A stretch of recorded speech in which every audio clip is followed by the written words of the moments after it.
Kajian ilmiah.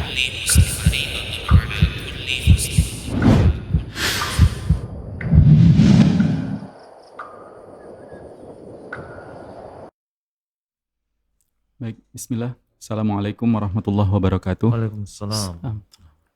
Alhamdulillah, wassalatu wassalamu ala rasulillah, mabad. Para pendengar radio streaming mengaji, juga para pemirsa Rosyad TV, kita kembali di program kita, program live podcast radio streaming dan mengaji. Dan Alhamdulillah, senang sekali bisa kembali di podcast spesial Kaula Muda di hari Senin. Di pembahasan masih tentang seputar Kaula Muda di sekitar Nabi Sallallahu Alaihi Wasallam. Dan di pertemuan terakhir kita sudah mengangkat satu sosok yang sangat menginspirasi, yang juga memiliki nilai amal jariah sampai sekarang terhadap Al-Quran. Siapa bang kemarin? Zaid bin Sabit. Zaid bin Sabit. Dan insya Allah di pertemuan kali ini kita akan mengangkat lagi sosok kaula muda yang ada di sekitar Nabi Sallallahu Alaihi Wasallam. Hari ini kita akan mengangkat satu sosok Jabir bin Abdullah radhiyallahu anhu. Bang Jiang nih, kan kita udah kenal udah agak lama ini. Iya. Dari tahun 2014 ya. Iya, 2015. 2015 ya. Awal-awal ngaji. Udah 4 tahun. Jadi kalau boleh tahu ada satu kisah mungkin dari Jabir bin Abdullah radhiyallahu anhu yang abang ingat. Nah, inilah Ana menunggu dari Ustadz supaya penyampaiannya sesuai dengan kaidah-kaidah syar'i yang sudah ada gitu. Tadi kirain udah persiapan mau ditanya nih nanti sama hostnya. Belum, Ana kan bilang tadi hostnya biasanya nanya flyer, Ana udah buka flyer. Kisah ditanya. Baik, seperti yang dikatakan Bang Jiang, kita insya Allah akan mendengarkan dari guru kita Ustadz Muhammad Permana Hafizahullah Ta'ala yang Alhamdulillah sudah hadir bersama kita di studio. Insya Allah kita akan menggali faedah atau mengangkat inspirasi dari sosok kaula muda sekitar Nabi yang kita angkat kali ini, yaitu Jabir bin Abdullah radhiyallahu anhu. Silakan Ustaz. Nah, bismillah. Assalamualaikum warahmatullahi wabarakatuh. Alhamdulillahi wa kafa. Wassalatu wassalamu ala nabiyil mustafa wa alihi wa ashabihi wa man tabi'ahumul huda. Para pemirsa Rosyad TV dan para pendengar radio streaming Medan Mengaji yang dimuliakan oleh Allah. Kali ini kita akan sampaikan biografi sosok pemuda di sekitar Nabi SAW yang beliau adalah Jabir bin Abdullah radhiyallahu ta'ala an. Para ulama sejarah menyebutkan bahwasanya Jabir bin Abdullah ini Allah Subhanahu wa taala berikan kepadanya keberkahan pada makanannya, dan termasuk di antara seorang sosok yang lebih mengutamakan orang lain daripada dirinya sendiri, atau kita bahasakan dengan ithar, yang lebih mengutamakan orang lain daripada dirinya sendiri. Nah, bagaimana kedua hal ini terjadi? Maka kita akan sampaikan sosok sahabat kali ini yang memang beliau yang masuk Islam di masa mudanya, mencintai Nabi SAW yang sangat dalam, sehingga ingin senantiasa berada di samping Nabi SAW. Dan kita tahu bahwasanya Jabir bin Abdullah ini merupakan di antara para sahabat yang paling banyak meriwayatkan hadis dari Nabi SAW. Ya, deretan para sahabat yang banyak meriwayatkan hadis dari Nabi SAW. Naam. Beliau bernama Abu Abdullah. Ya, Abu Abdurrahman Al-Ansari Al-Khazraji. Beliau salah seorang pemuda Ansor dari suku Khazraj. Nah, karena kita tahu bahwasanya di Madinah di Yathrib pada saat itu ada Aus dan Khazraj yang saling bertikai pada saat itu. Namun dengan datangnya Nabi SAW, kedua suku ini dijadikan saudara. Ya, Allah lembutkan hati mereka dengan datangnya Rasulullah SAW. Naam. Keislamannya ini dimulai dari juru dakwah Nabi SAW. Ya, mungkin Bang Jang ingat siapa duta ini. Siapa duta yang Nabi kirim ke Madinah. Sosoknya sudah kita sampaikan ya di biografi kaula muda yang di sekitar Nabi SAW. Yang dulu dia sangat disayangi oleh ibunya. Namun karena masuk Islam, pada akhirnya fasilitas-fasilitas hidupnya itu diambil, ditarik. karena dia adalah pemuda yang cerdas, akhirnya Nabi utus menjadi dai di Yathrib di Madinah sebelum hijrahnya Nabi SAW. Ini murojaah nih Bang. Iya Ustaz. Iya. Mungkin Husnul sebagai host lah lebih layak untuk menjawabkan. Anak kan co-host Ustaz. Iya. Dikasih kesempatan hostnya Iya. dulu lah Ustaz ya kan. Pandai kan? Siapa dia? Siapa Bang? Mus'ab bin Umair. Nah, Mus'ab ibnu Umair. Insyaallah. Jazakallah Ya, khairan. Mus'ab ibnu Umair. Nah, kedatangan Mus'ab ibnu Umair ini ternyata memberikan angin segar dan cahaya yang terang benderang pada penduduk Yathrib. Dan salah satu yang masuk Islam adalah Jabir bin Abdullah. Ya, Jabir bin Abdullah. Kita tahu banyak jasa yang diberikan oleh Mus'ab ibnu Umair. Pemuka-pemuka Yathrib, pemuka-pemuka Madinah itu masuk Islam. Ya, sehingga pada akhirnya ketika pelaksanaan ibadah haji, datanglah mereka ke Makkah. Ya, di antara yang datang itu adalah Jabir bin Abdullah, dan pada saat itu ya Abdullah bapaknya Jabir ini belum masuk Islam. Ya, Abdullah ini belum masuk Islam dan dia hanya ingin datang melaksanakan ibadah haji, belum mau masuk Islam. Ya, belum mau masuk Islam. Dan tentunya haji yang dilaksanakan itu haji yang memang tidak sesuai dengan apa yang telah diajarkan oleh Nabi Ibrahim. Nah, seperti itu. Namun setelah selesai pelaksanaan ibadah haji, terjadilah perjanjian Aqabah yang kedua, ya, di mana mereka mendatangi Nabi SAW. Dan ada salah seorang laki-laki yang memberikan sugesti kepada bapak Jabir ini, yaitu Abdullah, supaya masuk Islam. Dan pada akhirnya dia masuk Islam, kemudian memegang tangan Nabi SAW, berbaiat kepada Nabi SAW. Nah, dari sinilah muncul peristiwa-peristiwa yang menakjubkan pada diri Jabir bin Abdullah. Hanya saja mereka tidak berlangsung lama ketika melaksanakan ibadah haji, ketika mereka melakukan perjanjian Aqabah yang kedua, mereka kembali ke Madinah. Kembalinya mereka ke Madinah ini dengan kesiapan kalau Nabi hijrah ke Madinah, mereka siap. Ya, ada perjanjian Aqabah yang pertama, perjanjian Aqabah yang kedua. Nah, di perjanjian Aqabah yang kedua ini mereka sudah siap membela Nabi kalau Nabi hijrah ke Madinah. Dan benar-benar terjadi. Nabi SAW pada saat hijrah ke Madinah, ini yang ditunggu-tunggu oleh Jabir. Yang ditunggu-tunggu oleh Jabir bin Abdullah karena kecintaannya kepada Nabi SAW. Nah, teladannya, kemudian belum mendapatkan pengajaran yang baik dari Nabi SAW. Datanglah Nabi, ya, hijrah Nabi ke Madinah, dan Jabir pun bertemu dengan Nabi SAW, sosok yang dicintainya. Ya, sosok yang dicintainya. Lalu bertambahlah semangat kaum muslimin yang ada di Madinah dengan hadirnya Nabi SAW. Pengajaran-pengajaran mereka dapatkan, ilmu-ilmu mereka dapatkan dari Nabi SAW. Nah, kemudian di tahun kedua Hijriyah dan di tahun ketiga Hijriyah ini ada peristiwa besar. Di tahun kedua ada perang Badar dan di tahun ketiga ada perang Uhud. Ya, perang balas dendamnya orang-orang musyrikin kepada Rasulullah SAW. Naam. Ketika Nabi SAW membaiat para sahabat yang melakukan perjanjian Aqabah ini, Nabi SAW memilih di antara mereka yang berbaiat itu pemimpin. Dan salah satu yang menjadi pemimpin adalah Abdullah, bapaknya Jabir. Ya, Abdullah bin Amr bin Haram. Nah, ini bapaknya Jabir bin Abdullah. Nah, ketika terjadi perang,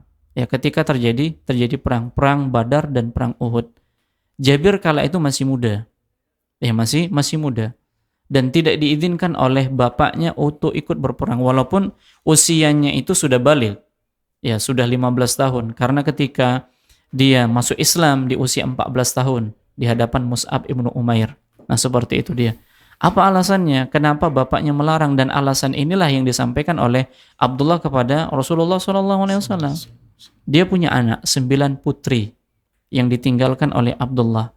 Dan dia ingin, ya, adik-adiknya ini, ya, ditanggungi oleh kakaknya, yaitu Jabir bin Abdullah. Sehingga beliau tidak mengizinkan anaknya ini Jabir untuk ikut berperang, perang Badar dan perang Uhud. Nah, akhirnya si anak yang memang tadinya merindukan jihad, tapi karena memilih perintah orang tuanya, pada akhirnya beliau tinggalkan jihad. Ya, beliau tinggalkan jihad. Nah, semua anak muda sebagaimana yang sudah kita sebutkan pada pembahasan sebelumnya, ya Zaid bin Thabit, pemuda yang pengen jihad, ya, tapi tidak diizinkan karena usianya. Jadi anak-anak muda pada saat itu memang pengen berjihad bersama dengan Nabi SAW.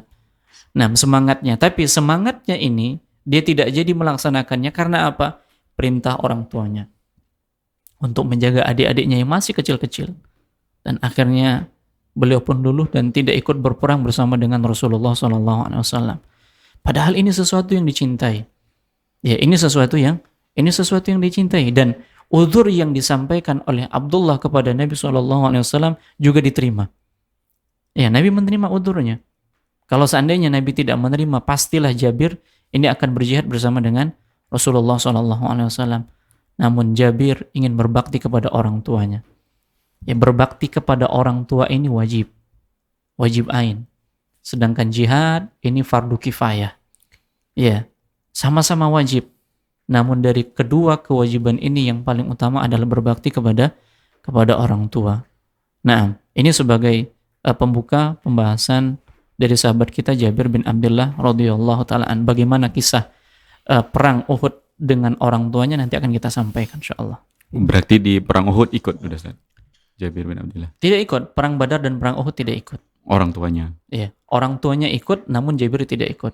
Tidak ikut. Baik, di jazakumullah khairan Ustaz. Di segmen pertama ini mungkin yang kita ingin gali tentang tadi fardu ain dan fardu kifayah gitu ya Ustaz. Nah. Dan itu juga sering juga lah kita hadapi gitu Ustaz, ketika kita memang kaula muda udah mulai hijrah gitu kan. Agak sulit nih menentukan yang mana yang mau diprioritaskan gitu. Jadi seakan-akan ada sampai orang tua yang berkomentar, anak Udah ini susah diatur sekarang. bukan setelah ngaji malah berjarak sama orang tuanya Iya. gitu Ustaz. Ini fenomena seperti ini sebenarnya apa yang salah Ustaz? Hijrahnya atau gimana Ustaz? Nah, apa yang salah? Hijrahnya atau orangnya? Ya, atau cara memahaminya? Nah, terkadang ketika di awal-awal hijrah memang seperti itu. Kalau dia mendapatkan guru yang salah. Bahkan tidak jarang ditemukan seorang anak ketika dia mulai hijrahnya salah. Ya, hijrahnya salah. Dia berguru dengan guru yang pada akhirnya menjauhkan antara orang tua dengan anak. Pernah kita dapatkan antara orang tua dengan anak berjarak, bahkan menyentuh saja nggak boleh. Ya, dengan alasan apa? Karena orang tuanya belum berbaiat. Ya, orang tuanya belum berbaiat. Jadi kalau belum berbaiat, ini belum satu golongan. Kalau belum satu golongan apa? Ujung-ujungnya jadi najis. Ya, segala sesuatu yang disentuh oleh orang tuanya karena orang tuanya belum berbaiat, semuanya disucikan. Na'udzubillah. Ini menunjukkan apa? Ketika dia pengen hijrah, mendalami agama lebih dalam, ternyata salah gurunya. Inilah yang menjadikan hijrahnya gagal. Ya, inilah yang menjadikan hijrahnya gagal. Kalau kita lihat contohnya Abu Hurairah radhiyallahu taala an, ketika beliau hijrah masuk Islam dan orang tuanya masih kafir, apa yang dilakukan oleh orang tuanya terhadap Abu Hurairah? Orang tuanya mencaci maki Rasulullah SAW. Apakah terlontar ucapan-ucapan keji dari Abu Hurairah kepada orang tuanya yang melontarkan perkataan yang buruk kepada Rasulullah? Beliau hanya menangis. Ya. Beliau hanya menangis. Tidak ada keluar kata-kata yang menyakiti hati orang tuanya. Kemudian dia pergi menjumpai Rasulullah, minta supaya Rasulullah berdoa. Karena beliau tahu bahwasanya Rasulullah ketika berdoa ini dikabulkan oleh Allah Subhanahu wa taala. Maka yang seperti ini ketika anak muda dia berhijrah, ya dia berhijrah. Faktor yang menentukan keberhasilan dia berhijrah adalah dengan siapa dia berguru. Dengan siapa dia berguru? Kalau pada akhirnya menjadikan antara dirinya dengan orang tuanya berjarak, ya, antara dirinya dengan orang tuanya berjarak, berarti ada yang salah dalam hijrahnya. Boleh jadi dia salah memahami, boleh jadi dia mendapatkan guru yang salah dalam hijrahnya. Nah, demikian. Kalau seorang faham bagaimana baktinya kepada orang tua, ya, bagaimana baktinya kepada kedua orang tua meskipun orang tuanya masih awam, meskipun orang tuanya masih melakukan perkara-perkara yang memang tidak ada contohnya dari Nabi, atau bahkan orang tuanya sebagai ketuanya lagi. Nah, di sini harus bersikap bijak bagaimana menghadapi orang tuanya, bukan berjarak. Ya, bukan berjarak. Orang tuanya sudah mendapatkan hal itu lama. sementara dia baru mendapatkan hidayah. Ya baru mendapatkan hidayah. Nah, lagi-lagi kita katakan bahwasanya boleh jadi dalam hijrahnya itu ada yang salah. Dia memahaminya salah ketika dia menerapkannya, atau dia mengambil dari guru yang salah. Nah, kita senantiasa berdoa kepada Allah agar Allah Subhanahu wa taala membimbing kita agar kita bisa hijrah di jalan yang benar, mendapatkan guru-guru yang benar, dan bisa mengamalkan dengan bijak ketika kita berhadapan dengan orang-orang tua kita yang menyelisih kita. Nah, Allah a'lam. Berarti untuk lebih meyakinkannya Ustaz, dalam hijrah itu nggak ada namanya baiat-baiat ya Ustaz? Tidak ada namanya baiat-baiat. Ya, tidak ada namanya baiat-baiat. Bahkan ini merupakan perkara-perkara yang baru. Baiat ini hanya terjadi pada masa Nabi SAW, pada masa Khulafaur Rasyidin. Nah, seperti itu. Dan sekarang tidak ada lagi. Ya. Kenapa demikian? Karena masing-masing daerah itu punya pemimpinnya. Dan pemimpin yang sah itu adalah pemimpin yang memang semua orang tahu bahwasanya itu pemimpinnya. Ya, kalau dengan bahasa kita dari Sabang sampai Merauke, ya, tahu bahwasanya pemimpin kita siapa sekarang. Ya, pemimpin kita siapa sekarang. Sekiranya ada orang yang memunculkan diri mengatakan dia pemimpin, maka ini pemberontak. Oke. Ya, tidak ada seperti itu. Dan di dalam Islam juga demikian. Ketika kita hendak hijrah tidak ada pembaiatan. Maka murni kembali kepada apa? Al-Quran dan hadis Nabi SAW. Ya, ikuti petunjuk yang benar berdasarkan pemahaman salafus soleh. Naam, Allah a'lam. Baik Ustaz. Ya. Mau nanya boleh nih? Boleh. Izin deh Ustaz. Ya, Ustaz, anak mau nanya Ustaz, apa namanya? Tadi kan kalau kita lihat dari kisah Jabir bin Abdullah ini Ustaz, ketika dia mau jihad tapi diperintahkan orang tuanya untuk mengasuh kakak-kakaknya atau adik-adiknya Ustaz, yang 9 orang itu kan Ustaz.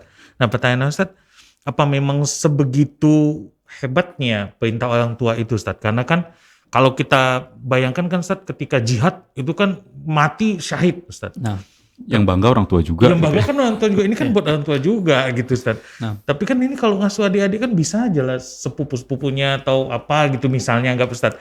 Atau siapalah disuruh gitu Ustaz. Mungkin siapalah disuruh. Iya, Enggak, gitu Ustaz. maksudnya mungkin ada nggak, boleh nggak lobby-lobby untuk celah untuk lobby-lobby orang tua ketika ada karena yang kan gitu. jihad gitu loh.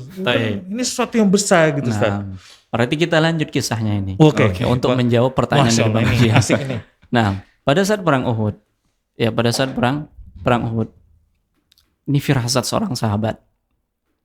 Jabir bin Abdullah ini dipanggil oleh bapaknya. Ya, dipanggil oleh bapaknya. Firasat seorang muslim itu benar. Jabir mengatakan, ayahku memanggilku ketika perang Uhud. Apa kata ayahnya? Aku tidak melihat diriku, melainkan akan terbunuh besok. Ini firasat. Bahkan aku menjadi orang yang pertama mati syahid dari sahabat Rasulullah SAW. Dan sungguh aku tidak meninggalkan orang yang paling aku cintai setelah Rasulullah SAW selain engkau. Jadi orang yang bisa melindungi ya adik-adiknya, putri-putrinya itu, saudari-saudarinya hanya Jabir. Tidak ada yang lain. Tidak ada laki-laki yang lain, hanya Jabir satu-satunya. Ya, hanya Jabir satu-satunya. Dan firasat bapaknya ini benar. Lalu bapaknya mengatakan, aku masih memiliki hutang. Maka lunasilah hutang itu dan berbuat baiklah kepada saudari-saudarimu. Maka ini sesuatu yang tanggung jawab besar yang Abdullah berikan kepada Jabir. Bukan kepada yang lainnya. Bukan kepada pamannya, bukan kepada saudaranya Abdullah. Ya. Dan hanya Jabir yang ada pada saat itu. Ya. Hanya Jabir yang ada pada saat itu. Yang dicintai setelah Rasulullah itu anaknya. Yang dia yakin bahwasanya Jabir ini akan bertanggung jawab mengurusi saudari-saudarinya. Ya, sehingga dia merelakan untuk tidak ikut jihad. Ya, dia merelakan untuk tidak ikut jihad, apalagi berbakti kepada orang tua, hukumnya wajib ain. Wajib ain. Sedangkan jihad ini fardu kifayah. Nah, dengan demikian Jabir pun menuruti apa kata orang tuanya. Apa yang terjadi keesokan harinya? Perang berkecamuk. Dan memang yang pertama kali mati syahid adalah Abdullah, bapaknya Jabir. Abdullah bapaknya Jabir. Jadi begitulah para sahabat ketika mereka punya firasat, ya, dan firasat seorang muslim itu benar. Dia yakin besok akan meninggal dunia. Ya, akan mati syahid. Sementara dia tahu bahwasanya Nabi SAW menjelaskan, ya, walaupun dia seorang yang mati syahid namun berhubungan dengan hutang, ini tidak selesai. Tidak selesai. Jadi keutamaan orang mati syahid itu banyak. Ya, keutamaan orang mati syahid itu banyak. Salah satunya dia tidak akan difitnah di dalam kubur. Artinya dia tidak akan ditanya di dalam kubur. Yang Nabi SAW mengatakan, cukuplah kilatan pedang ini menjadi fitnah baginya. Jadi tanpa ada pertanyaan di dalam kubur. Hanya saja bagi seorang yang mati syahid ketika dia punya hutang, dia belum mendapatkan kenikmatannya. Sampai hutang itu diselesaikan. Maka yang bisa melunasi hutangnya itu dengan izin Allah Subhanahu wa taala hanya Jabir bin Abdullah. Maka dia percayakan kepada anaknya. Ya, dia percayakan kepada anaknya. Nah, dan pada akhirnya apa yang diucapkan oleh bapaknya ini benar. Ya, wafatlah, syahidlah Abdullah dalam perang Uhud dan dikuburkan di sana. Ya, dan dikuburkan di sana. Kemudian dia tidak merasa enak, merasa sesuatu ada sesuatu kekhawatiran pada diri ayahnya yang dikuburkan di Uhud, digabungkan dengan sahabat yang lain yang mati syahid, sehingga ada keinginan untuk membongkar kuburannya dan memindahkan seperti itu. Apa yang terjadi setelah 6 bulan berlalu dari perang Uhud? Ya, Jabir pun mendatangi kuburan Uhud lalu membongkar kuburan ayahnya. Tidak ada yang berubah sedikit pun. Dan inilah apa yang dikatakan oleh Nabi SAW. Jadi jasad para syuhada itu tidak akan dimakan oleh tanah. Nah, dia tidak melihat sesuatu yang berubah kecuali hanya telinganya saja. Yang lainnya sama sebagaimana dia meninggal pada saat itu. Tidak ada yang berubah sedikit. Allah Subhanahu wa taala menjaga jasadnya para syuhada. Nah, seperti itu dia. Kemudian Jabir pun mendatangi Nabi SAW. Beliau mengatakan, wahai Rasulullah, sesungguhnya ayahku meninggal dan dia meninggalkan hutang. Dan aku tidak memiliki sesuatu yang bisa aku gunakan kecuali kurma miliknya. Ya, kecuali kurma miliknya. Jadi kebun kurma itu kalau seandainya dibayarkan hutang ayahku bertahun-tahun bahkan lunas. Ya, bertahun-tahun akan lunas karena hutangnya banyak. Sementara di sisi lain dari kebun kurma itu aku harus menghidupi saudari-saudariku. Maka beliau bingung. Ya, di satu sisi ada wasiat bapaknya untuk apa? Melunasi hutang-hutangnya. Hutangnya banyak. Kalau dibayarkan hutang, ya hasil kurma itu dia tidak akan bisa menghidupkan saudari-saudarinya. Maka Nabi SAW menuju Baidar. Baidar ini adalah ladang mereka, kebun kurma mereka. Lalu Nabi SAW mengatakan kepada Jabir, panggillah orang-orang yang memberikan hutang kepada Abdullah. Maka semua dipanggil. Ya, maka semua dipanggil. Setelah Nabi SAW mendoakan, mulailah kurma-kurma itu ditimbang. Datanglah pemilik hutang. Iya, ditimbang satu selesai, semuanya selesai dengan izin Allah Subhanahu wa taala, dan di situ Allah Subhanahu wa taala memberikan mukjizat kepada Nabi SAW dan Jabir melihatnya sendiri. Sehingga pohon kurma itu sebutir pun tidak berkurang. Akhirnya hutang-hutang orang tuanya lunas, kemudian dia bisa memberikan kehidupan untuk saudari-saudarinya. Ini hasil dari apa? Ini hasil dari bakti orang tua, bakti kepada orang tua. Ketika dia meninggalkan jihad karena apa? Karena berbakti kepada orang tuanya. Ketika dia ingin menunaikan wasiat orang tuanya untuk menunaikan hutang-hutangnya, maka Allah Subhanahu wa taala ya berikan balasan yang baik kepada orang-orang yang berbakti kepada orang tua. Tampaklah di sana keistimewaan yang diberikan oleh Allah kepada Jabir bin Abdullah. Hutang-hutang orang tuanya selesai. Saudari-saudarinya mendapatkan tanggungan dari buah kurma yang mereka panen pada saat itu. Ini semua apa? Ini semua keberkahan dari berbakti kepada orang tua. Apapun yang bisa kita lakukan, bakti kita untuk orang tua kita, bagaimanapun kondisinya, hendaknya kita maksimal. Ya, hendaknya kita maksimal. Walaupun sampai harta kita habis untuk berbakti kepada orang tua kita, yakinlah bahwasanya Allah akan ganti. Ya Allah Subhanahu wa taala akan ganti. Tanggung jawab besar yang dibebankan oleh orang tua Abdullah kepada Jabir. Tinggalkan hutang, tinggalkan saudari-saudarinya. Hartanya hanya sedikit yang hanya bisa memenuhi kebutuhan saudari-saudarinya. Nah, demikian, Allah a'lam. Jadi Masya Allah. dari poin yang kedua ini bisa terjawab Yes. pertanyaan Bang Jiang tadi ya. Ya. Nah, Berat ternyata ya, Masya Allah. Luar biasa. Nggak, walaupun ternyata memang dibolehkan bernegosiasi sama orang tua, tapi sayang kesempatan emas untuk meraih keberkahan dari berbakti kepada orang tua tadi ya Ustaz. Gitu, Ustaz. nah, ya, jadi kesempatan berbakti itu terkadang dalam kondisi-kondisi yang genting ini ditampakkan. Mana yang kita lebih prioritaskan nih? Ya, mana yang lebih kita prioritaskan? Bakti kita kepada orang tua kita atau ibadah yang lain? Kita tahu nih kisah Jureij, ahli ibadah. Ya, ahli ibadah yang mengkhususkan tempat ibadahnya, menyendiri dari manusia. Dia beribadah yang panjang, sholat yang panjang. Ibunya datang. Ya, ibunya datang. Lalu mengatakan, ya Jureij.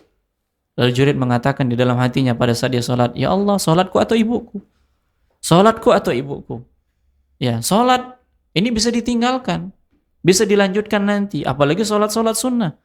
Nah, kemudian orang tuanya kesal. Ini kali pertama. Kali kedua juga demikian. Sampai kali ketiga. Pada akhirnya apa? Keluarlah doa yang buruk dari orang tuanya kepada Jureij. Ya Allah, janganlah engkau matikan Jureij kecuali dia terfitnah dengan seorang pelacur. Maka doa orang tuanya dikabulkan. Doa orang tua dikabulkan, apalagi orang tua yang didolimi.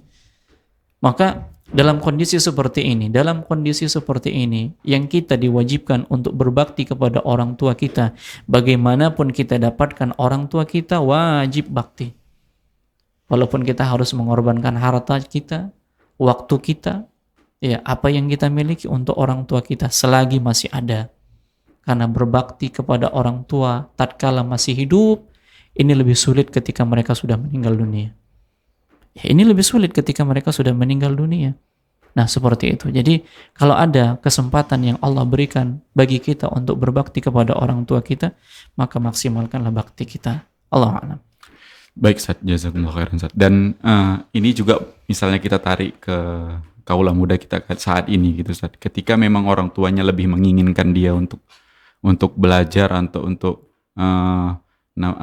cita-citanya yang mungkin menjadi dokter atau apalah gitu di luar yang bukan nggak ada kaitannya dengan agama gitu, Ustaz. Ini apakah ini juga termasuk ke dalam hal ini, Ustaz? Gitu. Nah, terkadang kan orang tua kan menilai anaknya ini punya fashion yang lain. Dan orang tua pengen anaknya ini ikut apa yang diinginkan oleh orang tua. Ya, apa yang diinginkan oleh orang tua sebagaimana pada pembahasan sebelumnya. Ya, si anak pengen jadi apa? Dia pengen ahli dalam bidang IT. Orang tua pengen si anak jadi dokter. Ya, si anak jadi dokter. Maka dalam hal ini tidak ada masalah. Ada peluang untuk konsultasi, untuk negosiasi, untuk dialog, nggak ada masalah. Karena yang bakal menjalankan adalah si anak. Tapi kalau dia lebih mengedepankan apa yang diinginkan oleh orang tuanya, artinya ketika orang tua mengatakan, nak jadi dokter lah, pasti punya alasan kenapa orang tua menginginkan anaknya jadi dokter. Boleh jadi dia mengatakan supaya nggak repot-repot kalau seandainya ayah sakit ada yang mereksa, ya ibu sakit ada yang mereksa, kan seperti itu. Mungkin orang tua berpikirnya seperti itu, simple. Ya bukan tujuannya supaya nanti banyak harta, enggak. Ya orang tua pikirannya simple, supaya nanti kalau seandainya orang tua sakit, ayah sakit, ibu sakit, kamu yang periksa. Nah seperti itu dia. Ada orang tua yang pengen, nak jadi ustadz lah, ya belajar agama lah yang bagus-bagus. Tujuannya apa? Nanti kalau seandainya bapak mati, kamu yang doakan. Kan seperti itu. Nah, alasannya sebenarnya sederhana. Tinggal bagi si anak ini, mana yang mau diikuti. Kalau dia sudah berjuang mengikuti apa yang dimaui oleh orang tua, namun Allah belum takdirkan, qadarallahu wa masya'a fa'al. Tinggal sampaikan ternyata memang Allah belum takdirkan menjadi dokter. Dia sudah berusaha. Ya, dia telah berusaha. Kalaupun dia mengikuti apa yang dikatakan oleh orang tua, ini salah satu bentuk baktinya kepada orang tua, yakin pasti dimudahkan. Pasti dimudahkan. Nah, sehingga dia mendapatkan apa yang diinginkan oleh orang tuanya. Dan ketika orang tua menginginkan sesuatu dalam cita-cita seorang anak, profesinya, niatkan dalam hati semuanya, di samping untuk orang tua, ya, ada kaitannya, punya potensi besar, berpengaruh dalam agamanya. Artinya profesinya itu bisa bermanfaat untuk agamanya, bukan hanya sebatas dunia saja. Diniatkan seperti itu. Dan mudah-mudahan ini bisa bermanfaat. Dan tinggal lagi, apakah Allah takdirkan dia menjadi apa yang diinginkan oleh orang tuanya, atau Allah takdirkan dia menjadi apa yang dia inginkan. Nah, Allah a'lam. Baik Ustaz. Sedikit lagi Ustaz di segmen kedua ini Ustaz. Nah. Bagi kita yang mungkin di masa lalunya melalaikan atau melalaikanlah amanah dari orang tua, atau melalaikan kesempatan ketika dulu untuk berbakti kepada orang tua, apakah kita dituntut ketika hijrah, kita tetap dituntut untuk minta maaf atau mengakui dosa-dosa gitu Ustaz ke orang tua? Apakah itu dianjurkan atau diharuskan Ustaz? Nah, yang pertama kalau berkaitan itu dengan aib yang Allah tutup, maka tidak perlu kita sampaikan. Cukup kita memaksimalkan saja yang ada pada hari ini. Bagaimana cara kita bisa berbakti kepada orang tua kita. Mungkin dulu orang tua kita menginginkan kita menjadi seorang yang, itu kita katakan tadi, pengen jadi dokter, tapi nggak jadi, nggak kesampaian. Ya, berharap orang tua kita menjadi itu, tapi nggak kesampaian. Dan kita sadar, ya, kita wajib berbakti kepada orang tua kita. Maka apa yang bisa kita berikan hari ini dengan kondisi kita hari ini, ya, untuk orang tua sebagai bentuk bakti kita kepada orang tua, maka berikan. Ya, maka berikan. Ya, mungkin bisa jadi ada dialog antara kita dengan orang tua kita. Dengan mengatakan, mohon maaf Pak, mohon maaf Bu, saya belum bisa menjadi anak yang bisa diharapkan, tapi saya berharap dengan saya seperti ini bisa terus berbakti kepada ayah dan ibu. Kan seperti itu. Ya, apa yang diharapkan ternyata tidak bisa kita dapatkan. Dan Allah sudah takdirkan seperti ini, nggak akan mungkin mundur ke belakang. Ya, tinggal nikmati saja, kemudian jalani proses sembari kita ya berbakti kepada orang tua kita dengan maksimal apa yang Allah berikan kita hari ini. Ya, apa yang Allah berikan kita hari ini ternyata memang itu yang Allah takdirkan. Ya, Allah takdirkan. Kita sudah mengusahakan bagaimanapun, kalau Allah belum takdirkan nggak akan terjadi dia.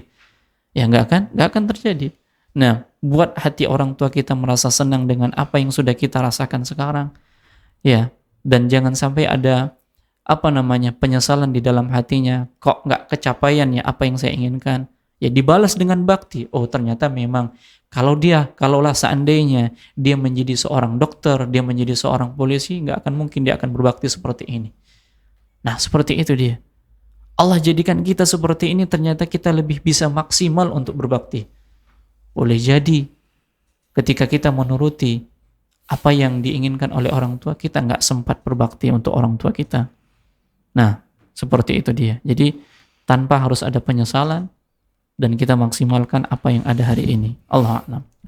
Baik Ustaz, dan para pemirsa juga para pendengar Radio Streaming Mengaji, kami persilahkan jika ada yang mau bergabung di podcast spesial Kaula Muda siang ini bisa ke nomor 0822 88886630 atau bisa mengirimkan WhatsApp, juga bisa komentar di platform media sosial kita. Kita kembali ke sosok yang kita angkat Ustaz, Jabir bin Abdullah radhiyallahu anhu. Apakah kehidupan yang mau dilimpahi keberkahan itu kehidupan yang nihil ujian gitu Ustaz? Apakah kehidupan Jabir bin Abdullah ini yang memang anteng-anteng aja gitu ya Bang, karena memang buah dari berbaktinya pada orang tua kemarin gitu Ustaz? Silakan Ustaz. Nah, tadi kita sampaikan bahwasanya orang tuanya meninggalkan hutang dan saudari-saudari. Disinilah beliau menampakkan ithar. Ithar itu lebih mementingkan orang lain daripada diri pribadi. Nah, beliau pun menikah. Tentunya orang kalau ingin menikah, apalagi masih muda, ya masih muda dia pilih calon istrinya itu kan yang belum menikah juga, gadis. Itu yang diinginkan.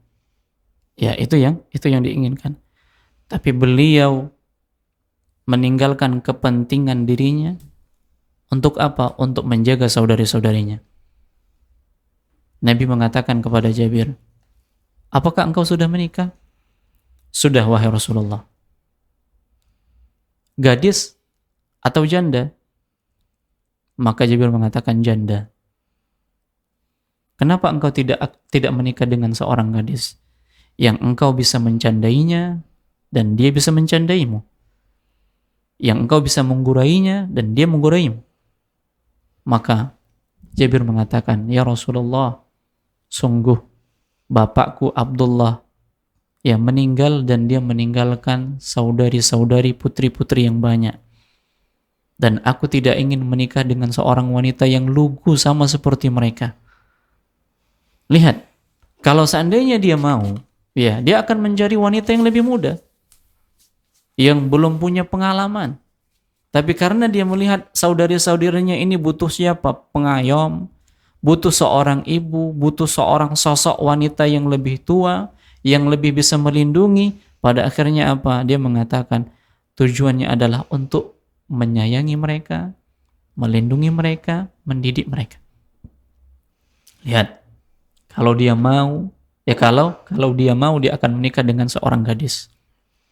Tapi dia memikirkan adik-adiknya, saudari-saudarinya. Siapa yang akan menjaga saudari-saudarinya? Siapa yang akan melindungi saudari-saudarinya kalau seandainya dia jihad? Ya kalau seandainya dia keluar. Nah sementara mereka masih kecil-kecil, butuh bimbingan seperti itu. Nah sifat egois yang dimilikinya ini hilang. Bukankah ini bagian dari ujian? Ini ujian. Ibu tidak ada, ayah sudah meninggal dunia, meninggalkan anak-anak, mau menikah.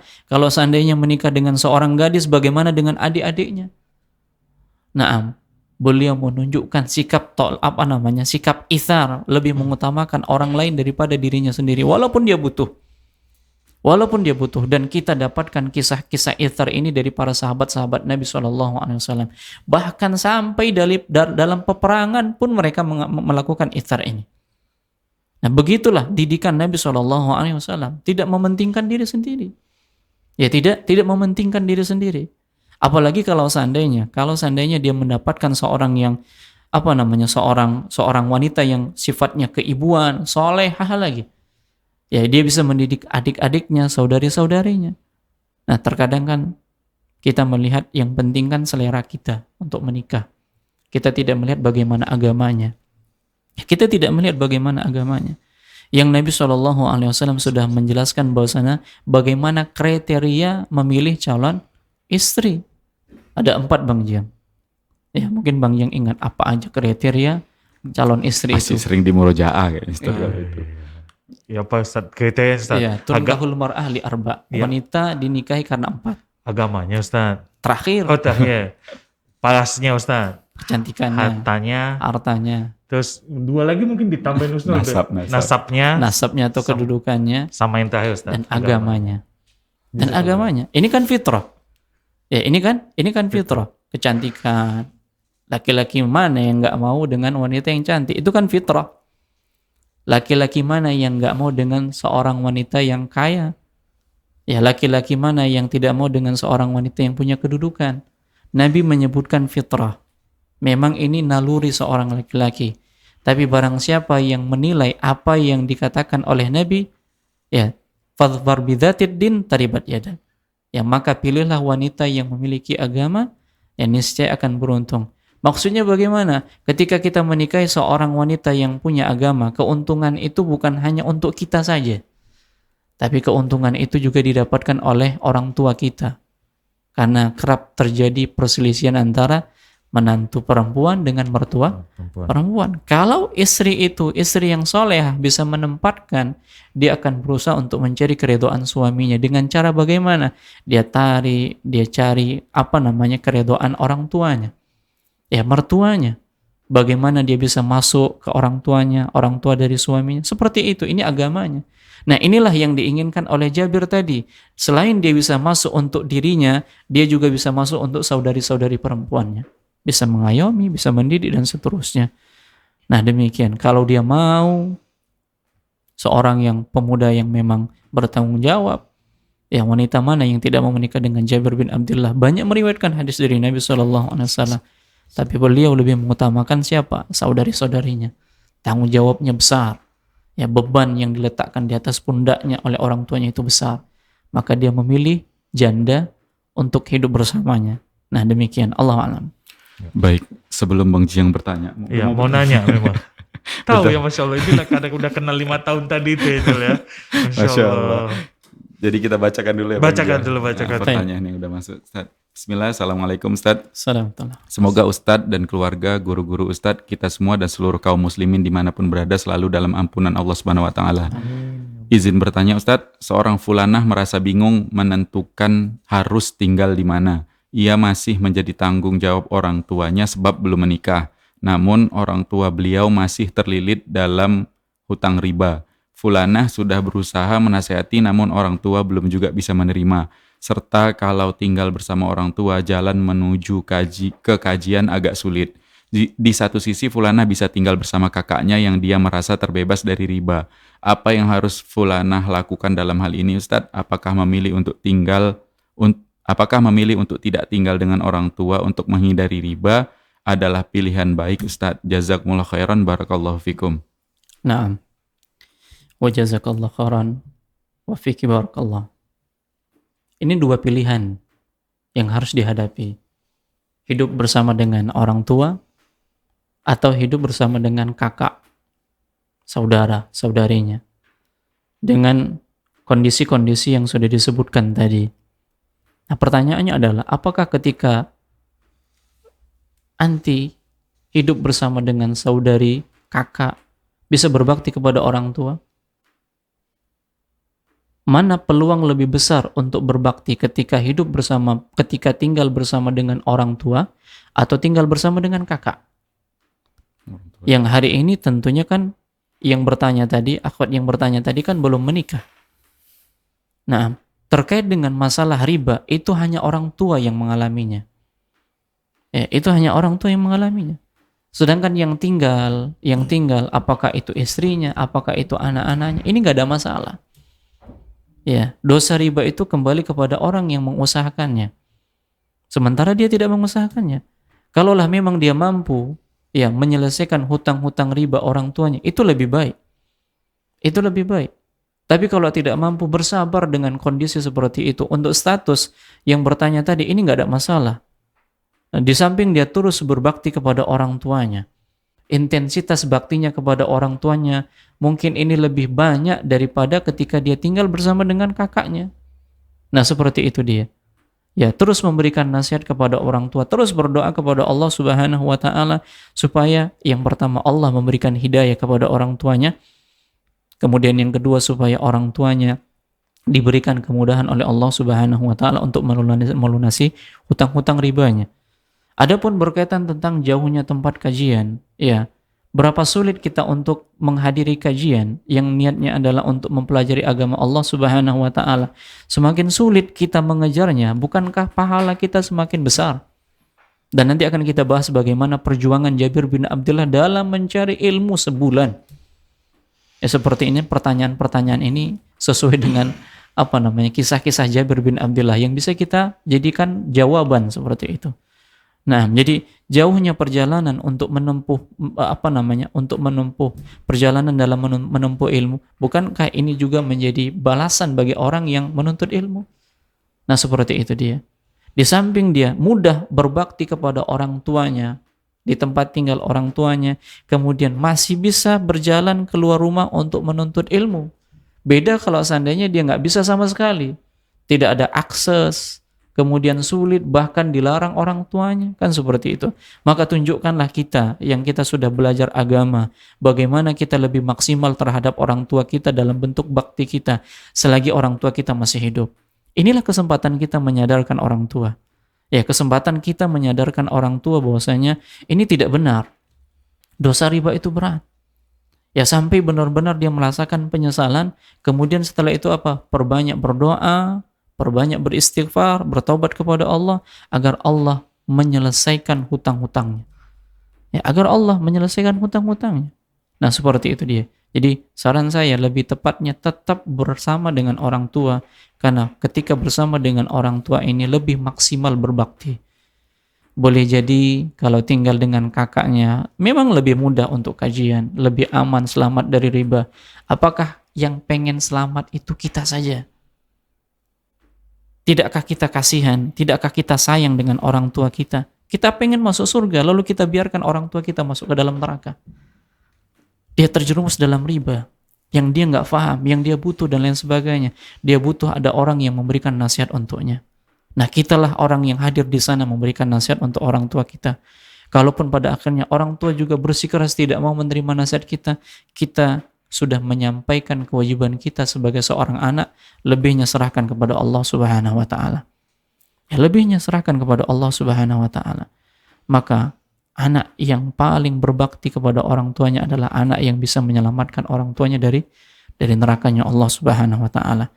Walaupun perintah untuk menyelamatkan keluarga dan anak-anak dari neraka Allah itu adalah perintah untuk siapa kepala keluarga, tapi kalau kepala keluarganya belum faham masalah ini, jauh dari agama, maka bentuk kebaktian yang sempurna, bentuk kebaktian yang maksimal manakala seorang anak yang telah diberikan hidayah oleh Allah bisa menggiring, membawa, menuntun orang tuanya keluar dari perkara yang dilarang oleh Allah Subhanahu wa taala. Ujian pasti, maka bersabar. Maka bersabarlah dengan ujian yang dihadapi ketika tinggal bersama dengan orang tua. Semoga Allah Subhanahu wa taala berikan kesabaran dan berikan solusi bagi penanya. Allah a'lam. Baik, Ustaz, jazakumullah khairan. Silakan Bang Jiang. Udah dijawab Ustaz pertanyaan Ana. Loh, Ana tadi mau nanya, kok kayaknya berat kali nih ujian si Jabir bin Abdillah. Jadi apa yang didapat itu dijawab Ustaz tadi. Karena kan insya Allah diganti Allah dengan ini gitu ya Ustaz ya. Benar. Tadi ya. Nah, biasa. Masya Allah. Antum menyimpulkan sendiri ya? Enggak. Benang-benangnya itu ya? Kayaknya sih sama jawabannya. Baik, kalau begitu kita baca dulu pertanyaan yang kembali sudah masuk. Bismillah, Assalamualaikum Ustaz. Assalamualaikum. Semoga Allah Subhanahu wa taala selalu melindungi Ustadz dan keluarga. Amin, Allahumma amin. Afwan Ustadz, Ana mau bertanya. Ada seorang anak yang orang tuanya meninggal tanggal 11 Agustus kemarin. Si ayah rahimahullah telah menalak ibu tiri mereka di tanggal 13 Ramadan kemarin. Ustadz, salah nih ngomongnya Ustadz. Di tanggal 13 Ramadan kemarin Ustadz, dan tidak merujuknya sampai masa 3 kali haid dan sedang dalam proses persidangan di pengadilan agama.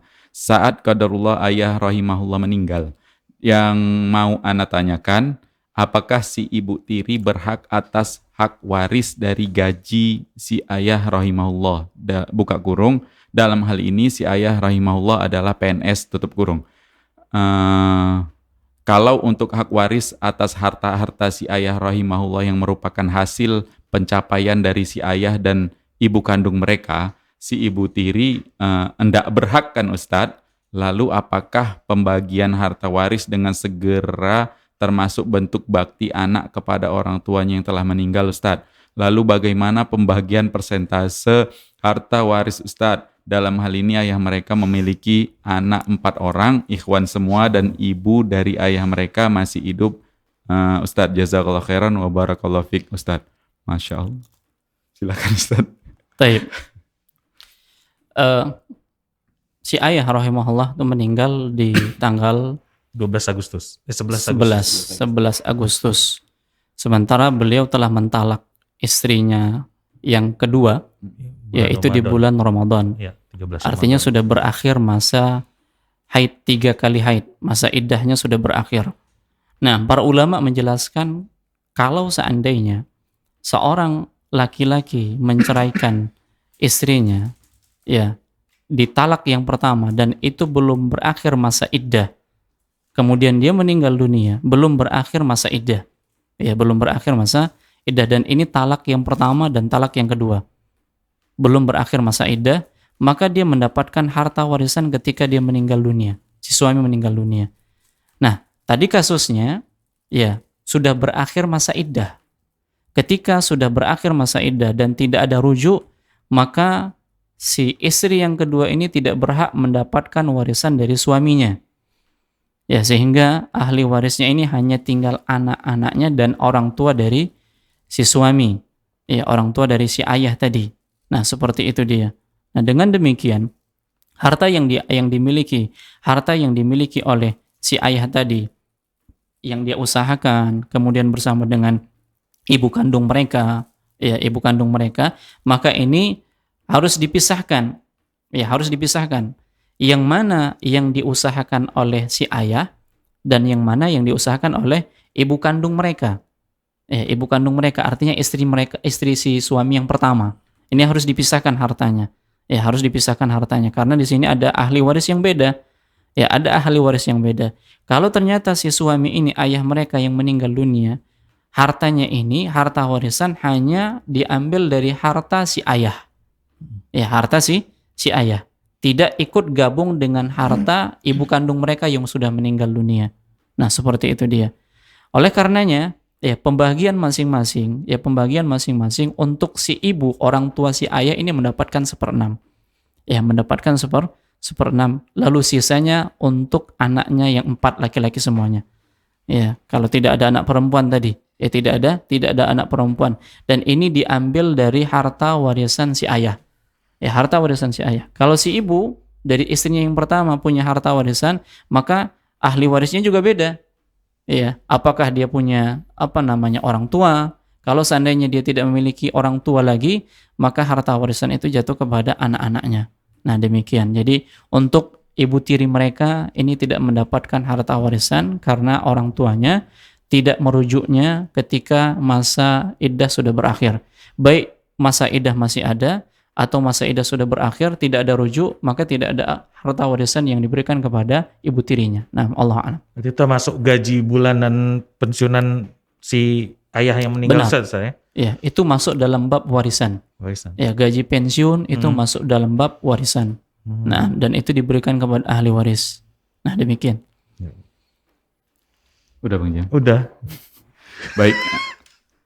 Ustaz, tadi terkait dengan yang mendahulukan saudara ini sebenarnya dalam hal apa, Ustaz? Gitu. Karena yang sering kita lihat, kita sering rasakan mungkin dalam hal agama kita sering didahulukan gitu, misalnya saf depan gitu kan, silakan gitu. Apakah ini juga termasuk yang mendahulukan saudara gitu, Ustaz? Nah, al-ithar ini dalam bentuk perkara-perkara dunia, bukan dalam bentuk amalan-amalan soleh, perkara-perkara akhirat.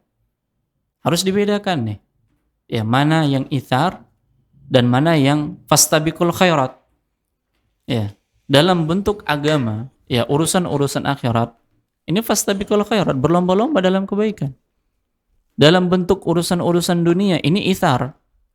Lebih mengutamakan orang lain. Kalau tidak salah di perang Yarmuk itu ada 3 orang sahabat Nabi. Sahabat Nabi dalam perang Yarmuk itu dalam kondisi parah.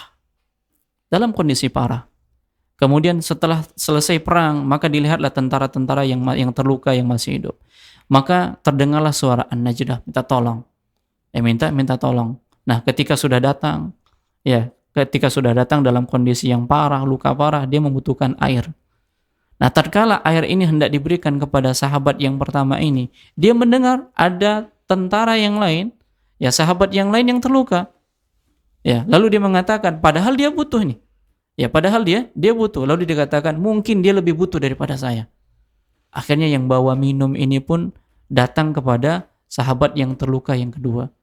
Nah, pada saat dia ingin minum, terdengar lagi sahabat yang ketiga terluka dan membutuhkan air. Maka dia katakan mungkin dia lebih butuh.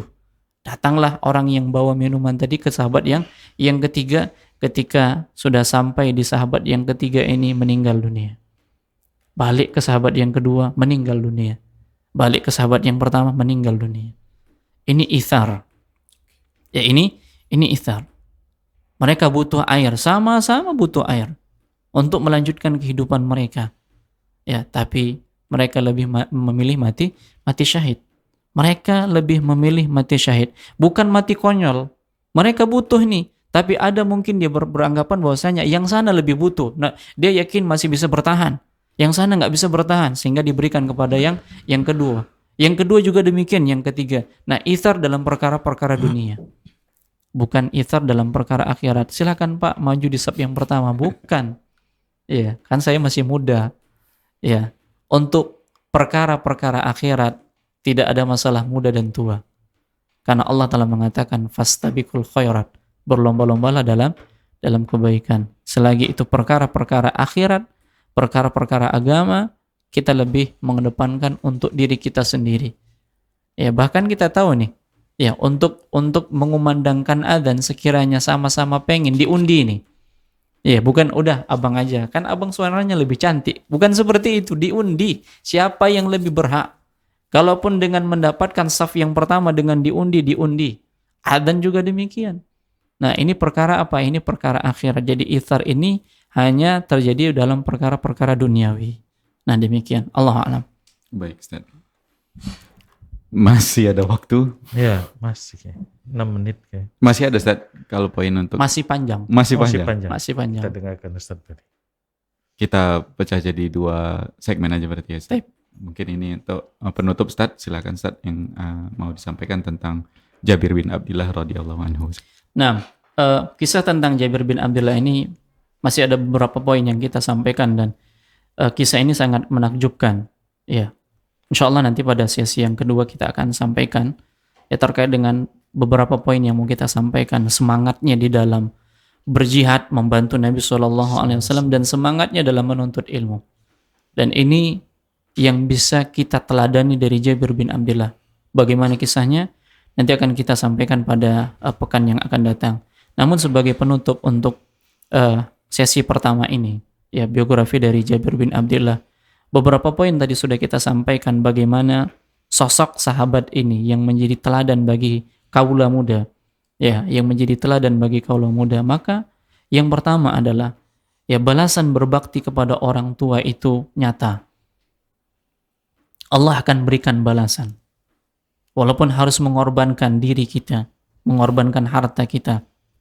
Lihatlah perbedaan antara anak yang memang dia berbakti kepada orang tuanya dengan anak yang tidak berbakti kepada orang tuanya. Jauh lebih bahagia anak yang berbakti kepada orang tuanya kehidupannya. Pekerjaannya dimudahkan. Ya, segala urusannya ini dimudahkan oleh Allah Subhanahu wa taala. Sementara yang tidak berbakti ini sulit mendapatkan pekerjaan. Segala sesuatunya dibuat sulit oleh Allah Subhanahu wa taala. Nah, itu di dunia. Lalu bagaimana nanti kalau seandainya kita meninggal dunia dalam kondisi kita durhaka kepada orang tua kita? Maka benarlah yang dikatakan oleh Allah Subhanahu wa taala, wa qadha rabbuka alla ta'budu illa iyyahu wa bil walidaini ihsana. Dan kepada kedua orang tua kalian berbuat ihsanlah. Bagaimanapun kita dapatkan orang tua kita tetap wajib berbuat ihsan. Itu merupakan harga mati yang telah Allah tetapkan untuk kita. Sebaliknya orang-orang yang durhaka kepada kedua orang tuanya, ini disejajarkan dosanya dengan dosa berbuat syirik kepada Allah Subhanahu wa taala. Nabi SAW pernah ditanya, dosa apa yang paling besar? Beliau mengatakan, al-isyraku billah, berbuat syirik kepada Allah, wa uququl walidain, dan durhaka kepada orang tua. Nah, dan Allah gandengkan antara yang mentauhidkan Allah dan berbuat ihsan kepada orang tua. Maka maksimalkan ketika Allah masih pertemukan kita dengan orang tua kita, ya untuk berbakti kepada keduanya atau salah satu dari keduanya. Bukan berarti tertutup kemungkinan bagi kita untuk berbakti kepada orang tua kita ketika orang tua kita sudah meninggal dunia. Bagaimanapun keadaannya kita berbakti. Kemudian poin yang kedua, ithar, mengutamakan orang lain daripada diri kita sendiri.